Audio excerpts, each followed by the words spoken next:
l'homme qui trône ou bien qui préside au destin de cette triste Assemblée nationale. De cette triste Assemblée nationale.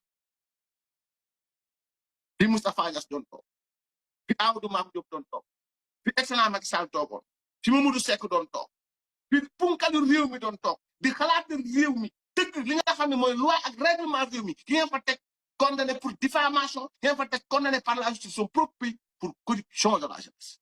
ngeen ne assemblée bu jaaree ngeen di am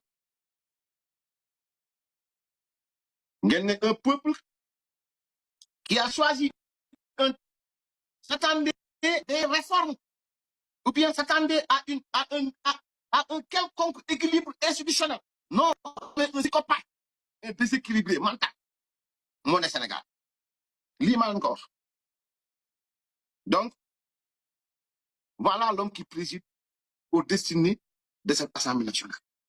Autour de lui, on a quoi? Autour de cet homme-là. Autour de ce psychopathe, ce malade mental. Autour de ce manipulateur. Autour de ce violeur de principe. Autour de ce nangam. Autour de ce usurpateur, manipulateur, menteur à souhait. Autour de lui, on voit qui? La majorité de ceux qui votent les lois. C'est une cour de pyromanes reconvertis en pompiers, de mythomanes érigés en oracle, d'insurgés reconvertis en législateurs et les avocats qui les défendaient hier sont devenus leurs collègues de banc aujourd'hui. Autour de lui, on voit qui Amy Diana Dine. soxor bay bëgg a dee bu taxawee di wax nga xam ni kii dafa soxor bu taxawee di nga xam ni kii lañ ko doon jiiñ daanaka presque boo ko xoolee psychologie la nga xam ni bëggul lu bari ak kan Baara Ndiaye fenkat ak kan Coro Mbàkke ak kan ñoom Maître Tall ak kan taalkat yi saagakat yi fenkat yi ñooñoo ko wër ñooñu ñooy voté les lois de cette république ceux qui brûlaient les universités ceux qui cotisaient pour brûler les universités, ceux qui défendaient ceux qui brûlaient les universités, ceux qui insultaient les institutions, ceux qui les encourageaient à insulter les institutions, ceux qui défendaient ceux qui insultaient les institutions. Ceux-là, aujourd'hui, sont ceux qui votent les lois de cette république. Vous vous attendez à quoi? Madame, vous vous attendez à quoi? Cette bande de gougnafiers. Vous attendez à des miracles? Non, non. Parce que nous avons au fait, torpiller les règles d'une république n'est pas chez eux un accident de parcours. Non, c'est leur nature profonde. C'est l'ADN de Pastef. Torpiller les règles. Torpiller les règles. C'est-à-dire, voilà la nature de celui-là même qui préside au destiné de cette Assemblée nationale. Il a torpillé les règles du couvre-feu. Il a torpillé les règles de bienséance, même dans les salons de suite politique. Il a torpillé les règles de bienséance de malade lombaire, de malade, comme disque lombaire, comme lan, par rapport à qui n'a pas la fait.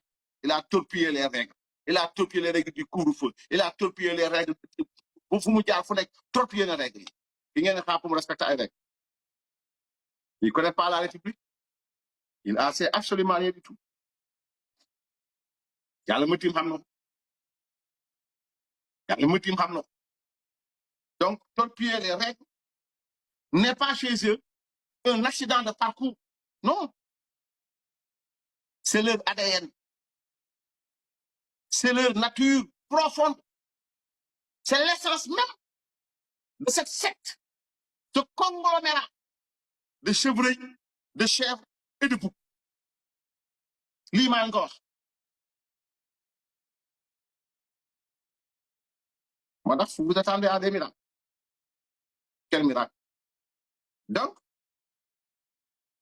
ils vont détruire la République de l'intérieur. Ils l'ont déjà détruite. C'est-à-dire ils vont détruire la République de l'intérieur. Donc Ousmane en avait donné les signaux. Ousmane wax na leen fi mu jëm de. Oui.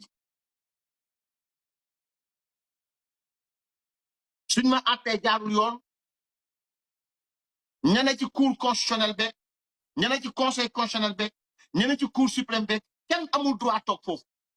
même le président de la République, sous ma date primature, madame Tom Assemblée nationale, je vais rendre ce pays ingouvernable. Il l'avait dit, tout à fait, nous,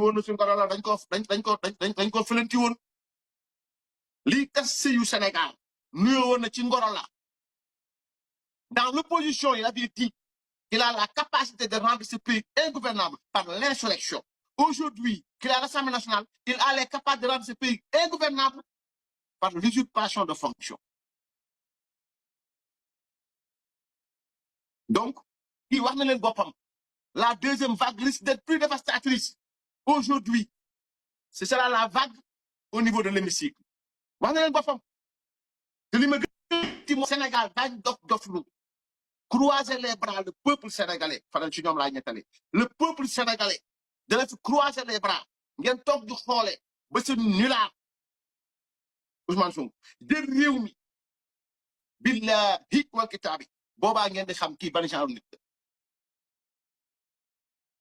boba ngeen di xam ki ban genre nit la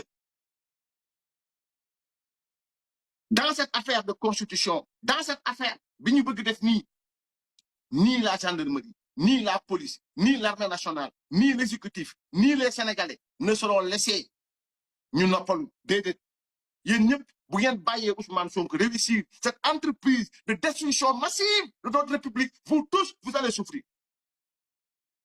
Il faut l'arrêter. Et dès maintenant. Il faut le mettre hors d'état de nuire. Et dès maintenant. C'est un ennemi public. C'est un ennemi de la République. Son parti doit être dissous.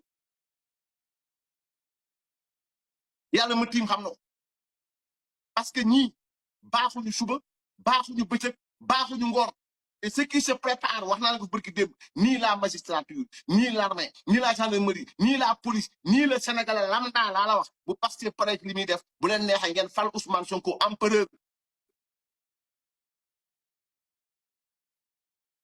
yàlla ma tiim xam man nag maa ngi avertir te am na lu ngeen mos si waa ji am na lu ngeen mos si moom de c'est-à-dire mos ngeen ci moom ne jël na maire Ziguinchor chaque jour ma rappelé ko je vais rappeler ça mais balaa may sori dama leen tegal maa ngi jéggalu waa Public SN te gëm naa ni sama sœur Aïssatou Diop Fall dina ma ko may parce que vidéo am la maa ngi koy ñaan di ko ñaan technicien mi ñu déglu Babacar Gaye